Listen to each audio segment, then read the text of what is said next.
അള്ളാഹുവിൻ്റെ മാസമായ പരിശുദ്ധ മുഹറം നമ്മിലേക്ക് കടന്നു വരികയാണ് അല്ലേ. അള്ളാൻ്റെ മാസം വരുമ്പോൾ 10-18 കാര്യങ്ങൾ നമ്മുടെ വീട്ടിൽ കൃത്യമാക്കിയില്ല എങ്കിൽ നമ്മളെ കാത്തിരിക്കുന്നത് പടച്ചോൻ്റെ ശാപല്ലേ. ചില കാര്യങ്ങൾ ശ്രദ്ധിക്കാനുണ്ട്. അത് ശ്രദ്ധിച്ച് കാര്യങ്ങളൊക്കെ ഭംഗിയാക്കിയാലേ അള്ളാഹു നമ്മളെ സ്നേഹിക്കും. ഈ പരിശുദ്ധ മാസം വന്നിട്ടും ചില കാര്യങ്ങൾ നമ്മൾ ശ്രദ്ധിക്കുന്നില്ല എങ്കിൽ കുടുംബത്തിൽ സമാധാനം ഉണ്ടാവില്ല, മക്കളെ കൊണ്ട് ഉപകാരം ഉണ്ടാവില്ല, ജീവിതത്തിൽ ഒരു സന്തോഷവും നമുക്ക് കിട്ടൂല കേട്ടോ. അപ്പോൾ ഏതൊക്കെയാണ് നമ്മൾ ശ്രദ്ധിക്കേണ്ട ആ 18 കാര്യങ്ങളെന്ന് പഠിക്കണം, ജീവിതത്തിൽ അത് ധന്യമാക്കണം. അതുപോലെ 1000 രൂപ സമ്മാനമായി ലഭിക്കുന്ന ചോദ്യം വീഡിയോയിലുണ്ട്, മുഴുവനായി കാണുക, ഉത്തരം കമൻറ്റ് ചെയ്യുക, നാമുമായി ബന്ധപ്പെട്ട എല്ലാവർക്കും എത്തിച്ചു കൊടുക്കുക. അള്ളാഹു ഹൈറും ബറക്കത്തും നൽകി അനുഗ്രഹിക്കുമാറാകട്ടെ. അസ്സലാമു അലൈക്കും വറഹ്മത്തുള്ളാഹി വബറകാത്തു. എന്തൊക്കെയുണ്ട് എല്ലാവരുടെയും വിശേഷം? സന്തോഷമല്ലേ? എവിടെ പുഞ്ചിരിച്ചു കൊണ്ടൊരു അൽഹംദുലില്ലാ പറഞ്ഞ് അൽഹംദുലില്ലാഹി റബ്ബിൽ ആലമീൻ. മാഷാ അല്ലാഹ്, ഈ ഒരു ഹംദിൻ്റെ ബറക്കത്ത് കൊണ്ട് ഹൃദ്യമായൊരു പ്രഭാതവും അതിമനോഹരമായൊരു ദിവസവും സമ്മാനമായി തന്ന് കരുണക്കടലായ റബ്ബ് നമ്മെ അനുഗ്രഹിക്കുമാറാകട്ടെ. പലരും ചോദിക്കുന്നുണ്ട്, ഉസ്താദ് ഇന്നലെ എന്താണ് സ്വബാഹുൽ ഖൈർ ഇല്ലാതിരുന്നത് എന്നാണ്. നല്ല ശക്തമായ പനിയായിരുന്നു. അതുകൊണ്ട് തന്നെ ഞാൻ പരമാവധി സ്വബാഹുൽ ഖൈർ നടത്തണം എന്ന് ഒരുപാട് ആഗ്രഹിച്ചിരുന്നു. പക്ഷേ ശരീരം അനുവദിക്കണ്ടേ, മനസ്സാഗ്രഹിച്ചാലും. പക്ഷെ അൽഹംദുലില്ലാ ആ സമയത്തും മനസ്സറിഞ്ഞ റബ്ബിനെ സ്തുതിക്കാൻ പറ്റിയല്ലോ. ഇപ്പോഴും ആ പനിയങ്ങൾ വിട്ടിട്ടില്ല, നല്ല പെയിനുണ്ട്. എന്നാൽ പോലും സ്വബാഹുൽ ഖൈർ ഇനിയും മുടങ്ങരുത് എന്നുള്ളൊരാഗ്രഹത്തിലാണ്. നിങ്ങളുടെയൊക്കെ ദുആ കൊണ്ടാണ് അൽഹംദുലില്ലാ ഇന്നിങ്ങനെ റാഹത്തായിട്ടാണെങ്കിൽ എഴുന്നേറ്റിരിക്കുന്നത്. അല്ലാഹു റബ്ബുൽ ആലമീൻ നമുക്കെല്ലാവർക്കും പരിപൂർണ്ണ സൗഖ്യം നൽകി അനുഗ്രഹിക്കുമാറാകട്ടെ. അപ്പോൾ ദുൽഹജ്ജ് മാസം ഇങ്ങനെ വേഗം കടന്നു പോവുകയാണ് അല്ലേ. ഇത് ദുൽഹജ്ജിലെ അവസാനത്തെ തിങ്കളാഴ്ച രാവും കൂടെയാണ്. അപ്പോൾ പരിശുദ്ധമായ മുഹറം മാസം നമ്മിലേക്ക് കടന്നു വരുമ്പോഴേ ചില കാര്യങ്ങൾ നമ്മൾ ശ്രദ്ധിക്കണമെന്നേ. ഈ ഒരു മാസം കടന്നു പോയതുപോലെ തന്നെ വരാനിരിക്കുന്ന ഒരു പുതുവർഷവും ഒരു മാറ്റവും ഇല്ലാതെ വരികയാണെങ്കിൽ പടച്ചോൻ്റെ കോപമില്ലാതെ പടച്ചോൻ്റെ സന്തോഷം നമുക്ക് കിട്ടുമോ? നമ്മുടെ വീട്ടിൽ ഒരു 10-18 കാര്യങ്ങൾ നിങ്ങൾ ഒരുക്കി വെക്കുകയാണെങ്കിൽ പടച്ചോൻ സന്തോഷിക്കുന്നേ ഇല്ലേ? അതിനൊന്നും നിങ്ങൾ തയ്യാറല്ല. നിങ്ങളിങ്ങനെ ആ പോണ പോലെ അങ്ങ് പോട്ടെ എന്നുള്ള മൈൻഡാണെങ്കിൽ അള്ളാൻ്റെ കോപമല്ലാതെ നമ്മളിൽ എന്താ ബാക്കി ഉണ്ടാവുക? പിന്നെ നമ്മൾ ഈ മുസ്ലിമായി ജീവിച്ച് മുസ്ലിമായി മരിക്കും എന്ന് പറയണതിൽ എന്താ അർത്ഥമുള്ളത്? അപ്പോൾ നമുക്കൊന്ന് ഒരുങ്ങണ്ടേ. ഞാൻ ഒരുപാട് നീട്ടിക്കൊണ്ടുപോകുന്നില്ല. ശരിക്കും ആ 18 കാര്യങ്ങൾ ഏതൊക്കെയാണെന്ന് മനസ്സിലാക്കാം. ഒരുപാട് കാര്യങ്ങളുണ്ട്, ഒരു 10-18 മാത്രം നമുക്കൊന്ന് ചർച്ച ചെയ്യാം. ഒന്നാമത്തേത്, ഈ മുഹറം 1-ാം രാവ് എന്ന് പറഞ്ഞാൽ ഭയങ്കര പ്രാർത്ഥനയ്ക്ക് ഉത്തരവുള്ളൊരു രാത്രിയാണ് അല്ലേ. അതുപോലെ തന്നെ അല്ലാഹു റബ്ബുൽ ആലമീൻ സത്യം ചെയ്തു പറഞ്ഞ 10 ദിനരാത്രങ്ങൾ ഒരു വിഭാഗം ഇമാമിയങ്ങൾ പറയുന്നുണ്ട് അത് മുഹറത്തിൽ ആദ്യത്തെ 10 അപ്പോൾ അതിലെ ആദ്യത്തെ രാവിന് ഭയങ്കര പ്രത്യേകതയുണ്ട്. അതുപോലെ തന്നെ മുഹറം മാസമൊക്കെ കടന്നു വരുമ്പോഴേക്ക് നമ്മുടെ വീടും പരിസരവും ഒക്കെ ഒന്ന് ശുദ്ധീകരിക്കാം. അതിൻ്റെ ലക്ഷ്യം എന്താണ്? ഏറ്റവും പ്രധാനമായിട്ടൊരു മുസ്ലിം ശുദ്ധീകരിക്കേണ്ട സ്ഥലം, 2 സ്ഥലങ്ങൾ ശുദ്ധീകരിക്കണം. ഒന്നേതാ? പടച്ചോൻ്റെ നോട്ടസ്ഥലവും ഒന്ന് സൃഷ്ടികളുടെ നോട്ടസ്ഥലവും അല്ലേ. നമ്മളാകെ ശുദ്ധീകരിക്കുന്നത് സൃഷ്ടികളുടെ നോട്ടസ്ഥലമാണ്.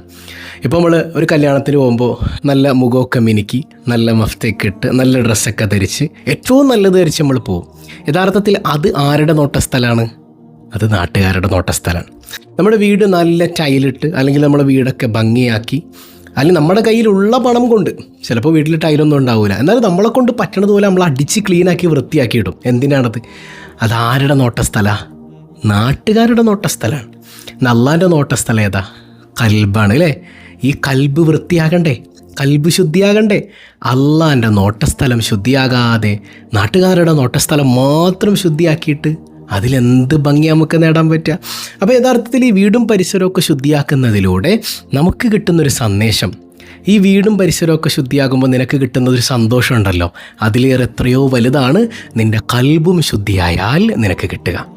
അപ്പോൾ മുഹറം വരുമ്പോൾ മുഹറത്തിനെ ബഹുമാനിച്ചുകൊണ്ട് നമ്മുടെ വീടും പരിസരമൊക്കെ ഒന്ന് ഭംഗിയാക്കി വെക്കൽ പ്രത്യേകം നല്ലതാണെന്ന് മഹത്തുക്കൾ പഠിപ്പിക്കുന്നുണ്ട്.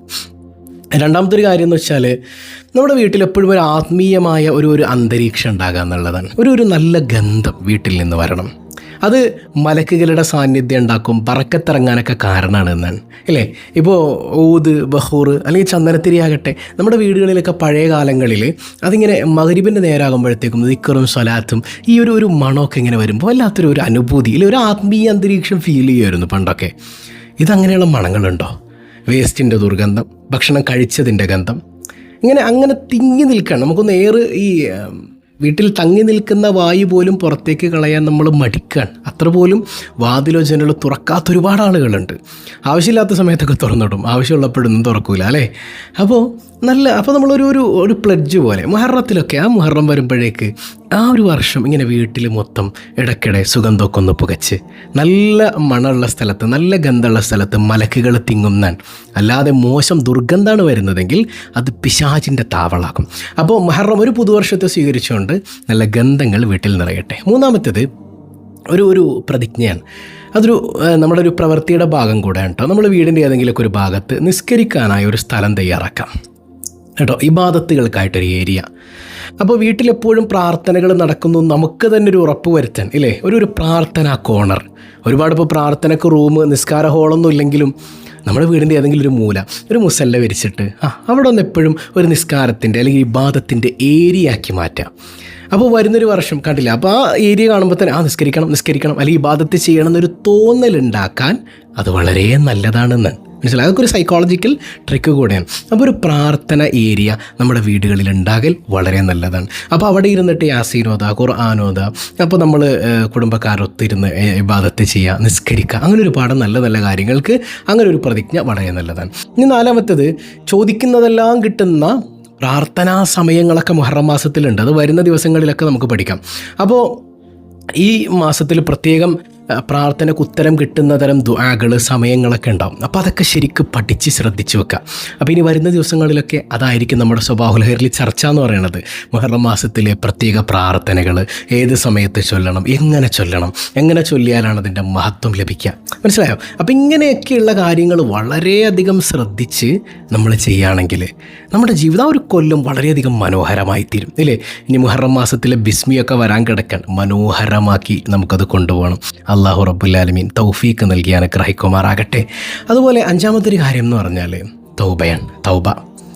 തൗബ ഒരുക്കി വെക്കണം. അതായത് നമ്മൾ ഈ ഒരു വർഷം കഴിഞ്ഞു, ഇനി അടുത്ത വർഷത്തിലേക്ക് പോകുന്നതിന് മുമ്പ് ഇതൊരു ഹിജ്റ പോലെ അല്ലേ, പുതിയൊരു തുടക്കം കുറിക്കാൻ മക്കയിൽ നിന്ന് മദീനയിലേക്ക് യാത്ര ചെയ്യണത് പോലെ നമ്മൾ ഒരു ഹിജ്റ പോകാൻ മനസ്സറിഞ്ഞ് തൗബ ചെയ്തുകൊണ്ട് പടച്ചോനെ ഒരുപാട് തെറ്റുകൾ സംഭവിച്ചു പോയിട്ടുണ്ടല്ല, ഈ ഒരു വർഷം കയ്യും കണക്കുമില്ലാത്ത പാപങ്ങൾ ഞങ്ങൾ ചെയ്തിട്ടുണ്ടല്ല, നീ പുറത്തു തരണേ തമ്പുരാനെ, നീ പൊറുക്കണയല്ല, നീ പുറത്തില്ലെങ്കിൽ പിന്നെ ഞങ്ങൾക്ക് ആരാ പുറത്തു തരാനുള്ളത്. അപ്പോൾ മനസ്സറിഞ്ഞ് നമ്മുടെ വീട്ടിലിരുന്ന് ഇസ്തിഗ്ഫാർ ഇങ്ങനെ ചൊല്ലുമ്പോൾ നമ്മുടെ വീട്ടിൽ എന്തൊക്കെ കിട്ടുക? സാമ്പത്തിക അഭിവൃദ്ധി ഉണ്ടാവും, മക്കളെ കിട്ടും, മക്കൾ നന്നാകും. അതുപോലെ തന്നെ അള്ളാൻ്റെ ഇഷ്ടമാണ് ഏറ്റവും പ്രധാനം. അങ്ങനെയല്ലേ ഞാൻ പലപ്പോഴും അതിന് ഉദാഹരണം പറയുന്നത് ഭാര്യ ഭർത്തൃ ബന്ധം പോലെയാണ്. അല്ലെങ്കിൽ മക്കളും മാതാപിതാക്കളും മക്കളൊന്ന് ഇടയ്ക്കിടയ്ക്ക് ഉമ്മീനോടും വാപ്പീനോടും പറയാം, എനിക്ക് പുറത്തു തന്നോട്ടോ, എന്തെങ്കിലും തെറ്റ് ചെയ്തിട്ടുണ്ടെങ്കിൽ പൊരുത്തപ്പെടണം കേട്ടോ ഉമ്മി അല്ലെങ്കിൽ വാപ്പി. എന്ത് സന്തോഷമായിരിക്കാം മക്കളോട്, എന്തൊരു ഇഷ്ടമായിരിക്കും. അപ്പോൾ റബ്ബുൽ ആലമീനോട് ഇടയ്ക്കിടെ മനസ്സറിഞ്ഞ് പടച്ചോനെ പുറത്തു തന്നോട്ടോ, അസ്തഗ്ഫിറുല്ലാഹ്, നീ പുറത്തു തന്നെ. ഈ ബോധ്യം മുഹറം സ്വീകരിക്കാൻ നമ്മുടെ മനസ്സിലുണ്ടെങ്കിൽ നമ്മുടെ ജീവിതം കളർഫുള്ളാകും. ആറാമത്തത്, കുടുംബത്തോടൊപ്പം ഞങ്ങൾ നോമ്പ് തുറക്കും എന്നുള്ളൊരു പ്രതിജ്ഞ എടുക്കുക. മുഹറം മാസത്തിൽ നോമ്പുകൾ പ്രത്യേകം സുന്നത്തുള്ള സമയങ്ങളൊക്കെ ഉണ്ട്. മുഹറത്തിലെ ആദ്യപത്തിൽ തന്നെ അതിൽ തന്നെ 9-10 വളരെയധികം സുന്നത്തുള്ള സമയങ്ങളാണ്.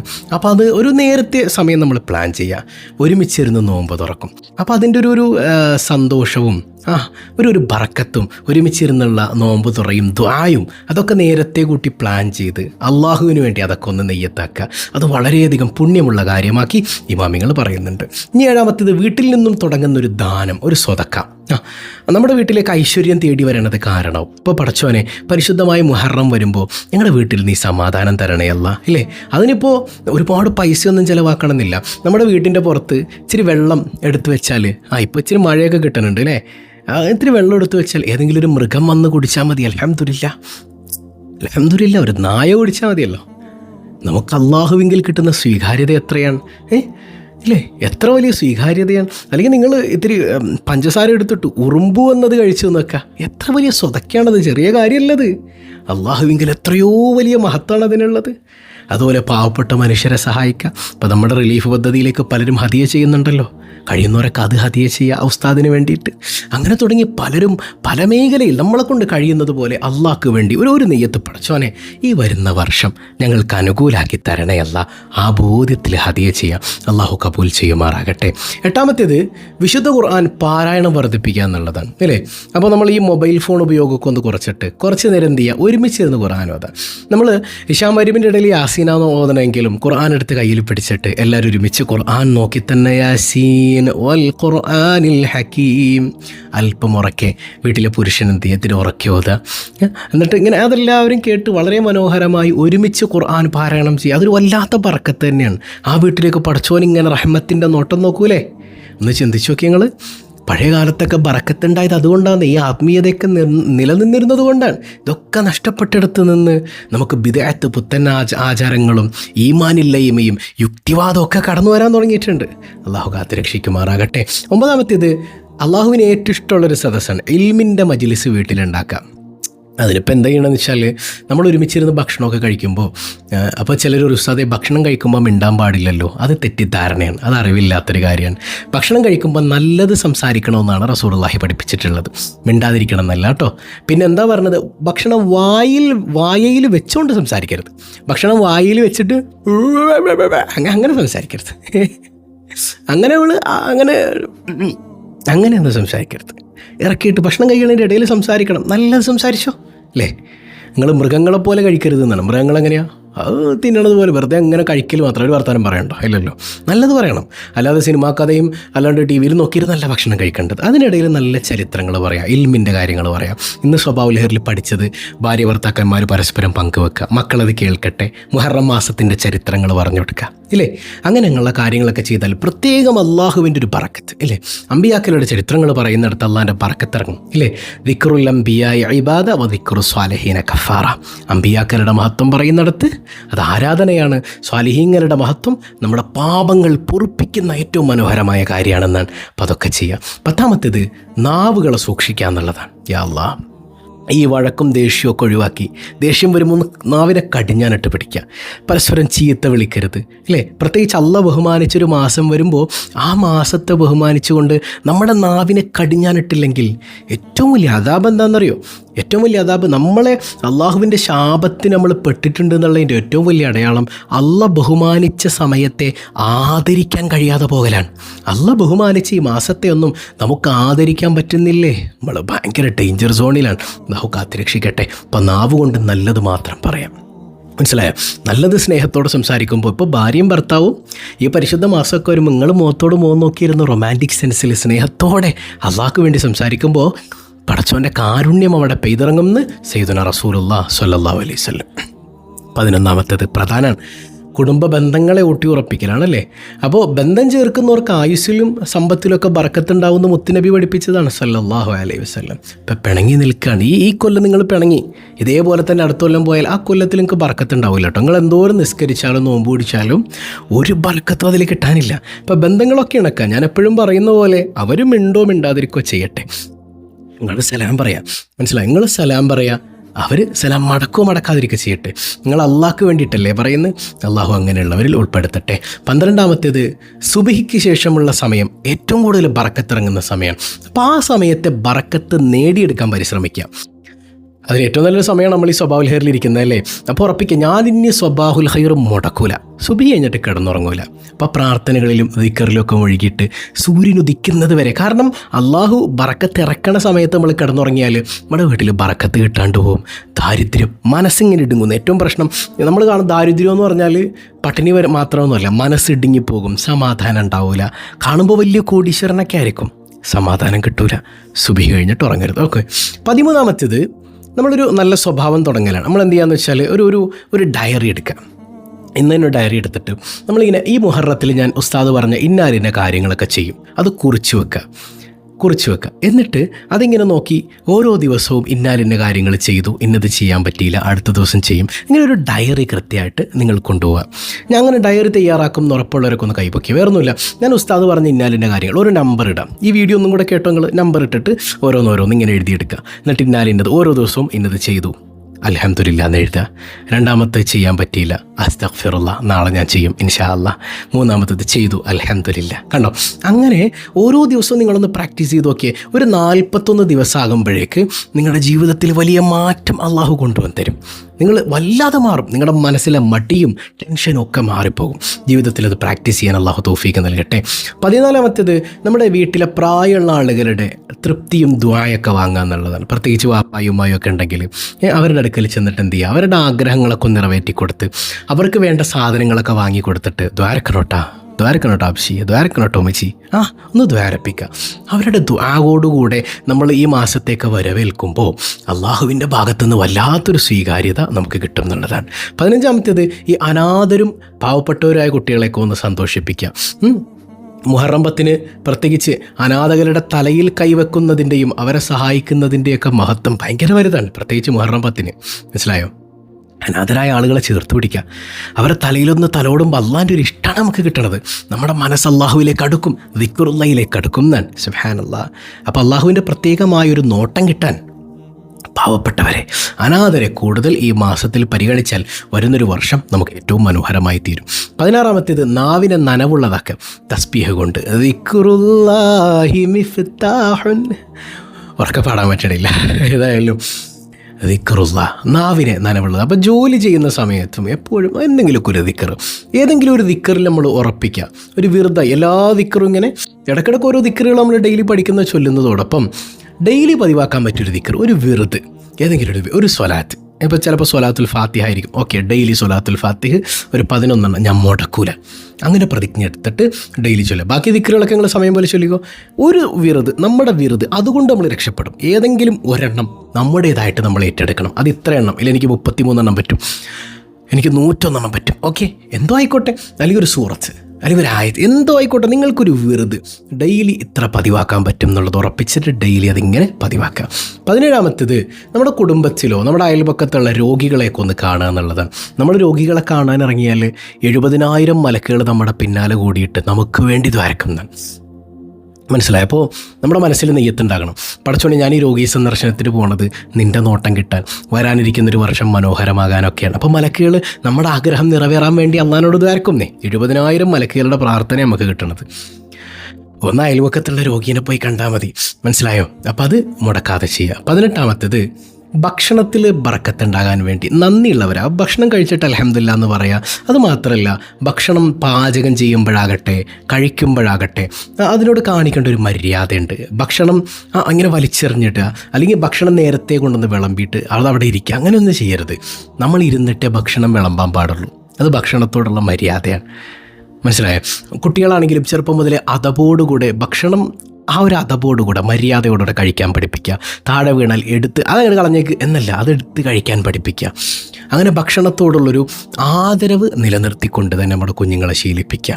അങ്ങനെ ഈ മുഹറം മാസം വരുമ്പോൾ വല്ലാത്തൊരു ബറക്കത്തോടുകൂടെ തന്നെ അള്ളാഹു നമുക്കത് നൽകാൻ, അള്ളാഹു തന്ന ഭക്ഷണത്തെ ബഹുമാനിച്ചുകൊണ്ട് അൽഹംദുലില്ലാ പറയാൻ, ആ നിഅമത്തിനെ നമ്മൾ ബഹുമാനിച്ചാൽ അള്ളാഹു നമുക്ക് ബറക്കത്ത് വർദ്ധിപ്പിച്ചു തരും.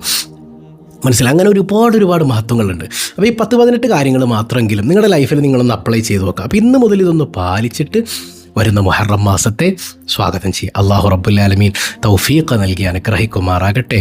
അള്ളാഹു റബ്ബുൽ ആലമീൻ അവൻ്റെ യഥാർത്ഥ മുത്തഖീങ്ങളിൽ നമ്മെ ഉൾപ്പെടുത്തുമാറാകട്ടെ. 1000 രൂപ സമ്മാനമായി ലഭിക്കുന്ന ഇന്നത്തെ ചോദ്യം, മുത്തുനബി സല്ലല്ലാഹു അലൈഹി വസല്ലമ തങ്ങളുടെ പ്രിയപ്പെട്ട പേരക്കുട്ടി ഹുസൈൻ റളിയല്ലാഹു അൻഹു ഷഹീദായത് ഏത് യുദ്ധത്തിലാണ്? ആ യുദ്ധത്തിൻ്റെ പേര് കമൻറ്റ് ചെയ്യുക. അല്ലാഹു റബ്ബുൽ ആലമീൻ എല്ലാവർക്കും ഹൈറും ബറക്കത്തും നൽകട്ടെ. നമ്മുടെ റിലീഫ് പദ്ധതിയിലേക്ക് ഹദിയ ചെയ്യുന്ന ഒരുപാട് ആളുകളുണ്ട്. അള്ളാഹു എല്ലാവരുടെയും സങ്കടങ്ങൾ തീർത്തു നൽകുമാറാകട്ടെ. പതിവായി ചൊല്ലുന്ന ദിക്ർ സുബ്ഹാനല്ലാഹി വബിഹംദിഹി അദദ ഖൽഖിഹി വറിളാ നഫ്സിഹി വസിനത അർശിഹി വമിദാദ കലിമാതിഹി. സുബ്ഹാനല്ലാഹി വബിഹംദിhi അദദ ഖൽഖിഹി വറിളാ നഫ്സിഹി വസിനത അർശിഹി വമിദാദ കലിമാതിഹി. سبحان الله وبحمده عدد خلقه ورضا نفسه وزنة عرشه ومداد كلماته. അൽഹംദുലില്ലാഹി റബ്ബിൽ ആലമീൻ. അല്ലാഹുമ്മ സ്വല്ലി അലാ സയ്യിദിന മുഹമ്മദിൻ വഅലാ ആലി സയ്യിദിന മുഹമ്മദ്. അർഹമുർ റഹീമായ റബ്ബേ, ഈ സദസ്സ് നീ സ്വീകരിക്കണേ അല്ലാ. ഒരു വർഷം കഴിഞ്ഞു പോകുമ്പോൾ പാപങ്ങളൊക്കെ നീ പുറത്തു തരണേ അല്ലാ. നിന്റെ തൃപ്തിക്കനുസൃതമായി പുതുവർഷത്തെ സ്വീകരിക്കാൻ തൗഫീക്ക് നൽകണേ അല്ലാ. നീ പുറത്തില്ലെങ്കിൽ നിന്റെ നരകത്തിലെ വിറക് കഷ്ണങ്ങളാണല്ലാ. പടച്ചോനെ, പ്രയാസങ്ങൾ അനുഭവിക്കുന്നവരെ സഹായിക്കുന്നതിനായി റിലീഫ് പദ്ധതിയിലേക്ക് ഹദിയ ചെയ്യുന്നത് നീ സ്വീകരിക്കണേ അല്ലാ. ഞങ്ങൾ ആരെയും നീ തട്ടിക്കളയല്ലേ അല്ലാ. ഒരുപാട് രോഗികളുണ്ട്, ശിഫ നൽകണേ അല്ലാ. ഏതെല്ലാം മുറാദുകൾ വെച്ചുകൊണ്ടാണോ ഈ സദസ്സിൽ പങ്കെടുക്കുന്നത്, എല്ലാവരുടെയും മുറാദുകൾ ഹാസുലാക്കണേ അല്ലാ. പടച്ചവൻ, ഒരുപാട് വേദനകൾക്ക് ശമനം നൽകണേ അല്ലാ. കുടുംബത്തിൽ ബറക്കത്ത് ചെയ്യണേ അല്ലാ. കച്ചവടങ്ങളിൽ അഭിവൃദ്ധി നൽകണേ അല്ലാ. പടച്ചവനെ, വിവാഹപ്രായമെത്തിയവരുണ്ട്, അനുയോജ്യരായ ഇണകള നൽകണേ അല്ലാ. ഞങ്ങളിൽ നിന്ന് മരണപ്പെട്ട മാതാപിതാക്കൾ, ബന്ധുമിത്രാദികൾ, ഖബറിടം നീ വെളിച്ചമാക്കണേ അല്ലാ. ഞങ്ങൾ ആരെയും നീ പെട്ടെന്ന് മരിപ്പിക്കല്ലേ അല്ലാ. സ്വബാഹുൽ ഖൈർ കുടുംബത്തെ നീ സ്നേഹിക്കണേ അല്ലാ. നിന്റെ സ്നേഹം തരണേ അല്ലാ. ഹബീബായ തങ്ങളോടൊപ്പം നിന്റെ കാരുണ്യം കൊണ്ട് ചേർക്കണേ അല്ലാ. ബിഹഖി സ്വല്ലല്ലാഹു അലാ മുഹമ്മദ് സ്വല്ലല്ലാഹു അലൈഹി വസല്ലം. സ്വല്ലല്ലാഹു അലാ മുഹമ്മദ് സ്വല്ലല്ലാഹു അലൈഹി വസല്ലം. അല്ലാഹുമ്മ സ്വല്ലി അലാ മുഹമ്മദ് യാ റബ്ബി സ്വല്ലി അലൈഹി വസല്ലം. വസ്സലാമു അലൈക്കും വറഹ്മത്തുള്ളാഹി വബറകാതുഹു.